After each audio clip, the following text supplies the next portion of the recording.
Assalamualaikum warahmatullahi wabarakatuh. Perkenalkan, nama saya Nurwiyanti. Saya dari Universitas Terbuka, Program Studi PGSD BI semester 1, Pokjar Kedungwuni Pekalongan, dengan nomor induk mahasiswa 857776268. Baiklah, video ini saya persembahkan untuk melengkapi tugas mata kuliah praktikum IPA di SD dengan dosen pengampu Ibu Sri Bekti SPD MSI. Berikut kita simak video penjelasannya. Modul 1 praktikum 1 mengenai ciri-ciri makhluk hidup. Cekidot videonya. Modul 1 kegiatan praktikum 1 ciri-ciri makhluk hidup. Tujuan kegiatan adalah mengamati ciri-ciri makhluk hidup yang ada di sekitar tempat tinggal kalian. Yang perlu disiapkan adalah alat dan bahan. Yang pertama alat tulis, yang kedua tabel pengamatan, yang ketiga alam sekitar.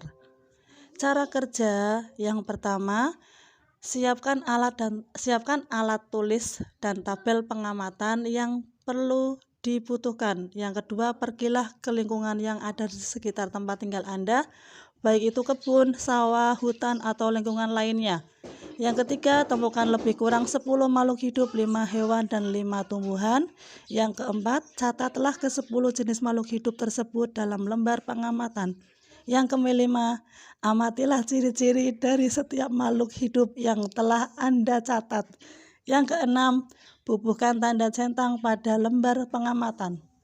Pohon yang pertama adalah pohon pisang.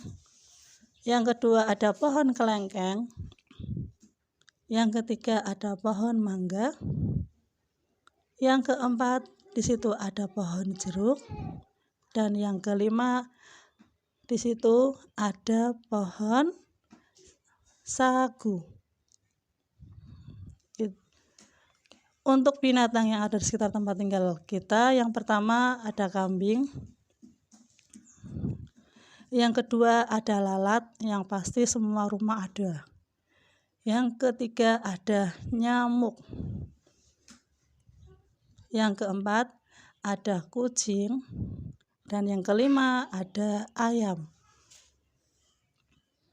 Selanjutnya adalah tabel pengamatan. Contoh tabel pengamatan yang sudah kita amati. Yang selanjutnya adalah ciri-ciri makhluk hidup. Yang pertama, bergerak dan beraksi terhadap rangsangan. Yang kedua, bernafas merupakan proses menghirup udara dari lingkungan yang kemudian dipilah.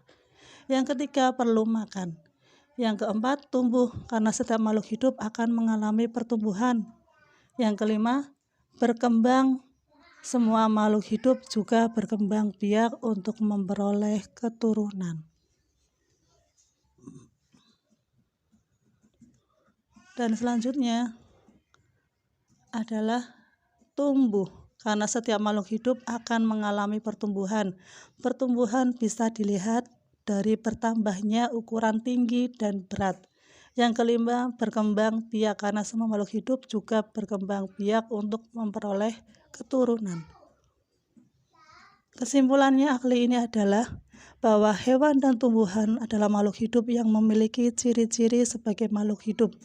Makhluk hidup yang merupakan benda hidup yang selain memiliki ciri atau sifat sebagai benda, juga memiliki sifat atau ciri yang membedakan dari benda yang tidak hidup. Terima kasih, sekian dari saya.